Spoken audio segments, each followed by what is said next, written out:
আর কয়েকদিন পরই দুর্গাপুজো। আর এখন আমি তোমাদের সাথে গণেশ পুজোর বিসর্জনের ব্লগ শেয়ার করছি। বুঝতেই পারছি অনেকটা লেট হয়ে গেছে আমার। তো গণেশ পুজোর বিসর্জনের দিন ঝড় বৃষ্টির মধ্যেই চলে গেছিলাম ক্লাসে, আর গিয়েই বসে পড়েছি প্রসাদের ফল কাটতে। সব ফল কাটার পরও বাতাবি লেবুটা কাটতে পারছিলাম না বলে মা বসে পড়েছিল। আর সেদিন শুধুমাত্র ঠাকুর বিসর্জন হয়নি, তার সাথেই হয়েছিল বাচ্চাদের, বড়দের এবং গার্জেনদের ডান্স। ব্লগটা কন্টিনিউ ওয়াচ করতে থাকো, অবশ্যই সবকিছু দেখাবো। আর প্লিজ আমি সকলকে রিকোয়েস্ট করছি আমার ভয়েসটাকে একটু ইগনোর করো, কারণ কয়েকদিন ধরেই আমার গলার অবস্থা খারাপ হয়ে রয়েছে। দীপায়ন আর বৃষ্টিদির এই পাগলামো দেখতে দেখতে আমরা একটু প্রসাদ খেয়ে নিয়েছিলাম। তারপর এখানে বৃষ্টিদি ঠাকুরের ঘট মাথায় করে নিয়েছিল, বাট এখানে বড়রা বলছিল এটা নাকি মেয়েদেরকে নিতে নেই। সো তারপর ওই ঘরটা এখানে একটা ভাই নিয়েছিল, আর কিছুক্ষণের মধ্যেই বিসর্জন করা হবে। তাই এখানে দাদা আর একটি কাকু দুজনে মিলেই ঠাকুর বের করছিল। আবারও একটা বছরের অপেক্ষায় থাকলাম, জানি না পরের বছর কি হবে, বাট সকলে মিলে এবছর অনেক এনজয় করেছি। আর সেদিন যেহেতু ওয়েদার খারাপ ছিল, বৃষ্টিও হচ্ছিল, তাই বৃষ্টি থামার পরই ঠাকুর বের করা হয়। আর এখানে সবাই প্রপার লুক নিয়ে নিয়েছিল ডান্সের জন্য।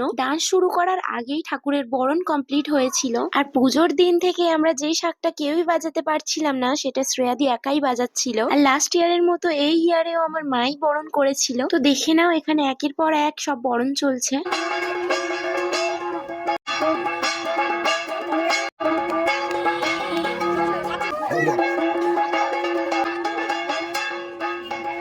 তোমার মা কেমন বরণ করলো তোমরা একটু জানিও। আর সেদিনের ডান্স প্রোগ্রামটা কিন্তু রাস্তায় হয়েছিল, তোমরা ভিডিওটা কন্টিনিউ ওয়াচ করো। বাচ্চাদের, গার্জেনদের আর বড়দের ডান্স তোমাদের কেমন লাগলো কমেন্টে জানিয়ে যেও অবশ্যই।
তো তিনটে ডান্স কমপ্লিট হতেই রাস্তার মধ্যে সেই লেভেলের ভিড় হয়ে গেছিল। আর এদিকে আমাকে দেখো।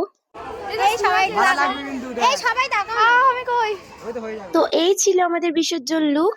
আমাদের সবাইকে কেমন লাগছে জানিও কিন্তু। লাস্ট ইয়ার আমরা একটা ভিডিও করেছিলাম, সেই ভিডিওটা তো পুজোর দিন থেকে প্রিয়াঙ্কা দি আর তিথিদির করার ইচ্ছে ছিল, তো সেই দিন পসিবল হয়নি বলে আমরা এটা বিসর্জন দিনেই করেছিলাম। তো যাই হোক, তারপর আমরা চলে এসেছিলাম প্রসাদ খেতে। যারা ডান্স করেছিল তাদের খুব খিদে পেয়ে গেছিল, তাই তারা আগেই বসে পড়েছে। বিসর্জন দিনের ভোগে ছিল খিচুড়ি। তো তারপর আমরা এখানে একটু রং মাখামাখি করছিলাম। লাস্টে তো পুরো ভূত হয়ে গেছিলাম, তো দেখতে থাকো। আমরা তো ভেবেছিলাম অল্প আবির মেখে একটু সুন্দর করে ফটো ক্লিক করবো, বাট সেটা পসিবল হলো কোথায়। অন ক্যামেরার মধ্যেই কে জানি কোথা থেকে আবির ছুঁড়তে শুরু করে দিয়েছে, আর কিছুক্ষণের মধ্যেই আমাদের হোলি লুক চলে এসছে। আমি তারপর চলে গেছিলাম গনু দাদাকে প্রণাম করতে, আর এদিকে আমার পাপা ভোগ বিতরণ করছে। বাট এত এনজয় করার পরও আমি বেশিক্ষণ ওখানে থাকতে পারিনি। আর লাস্ট ইয়ারের মতো এই ইয়ারও আমার বিসর্জন দেখা হলো না। সকলকে টাটা বাই বাই করে বেরিয়ে পড়ি বাড়ির উদ্দেশ্যে। আজকের ভ্লগটা এখানেই এন্ড করছি, তো বাই সবাইকে।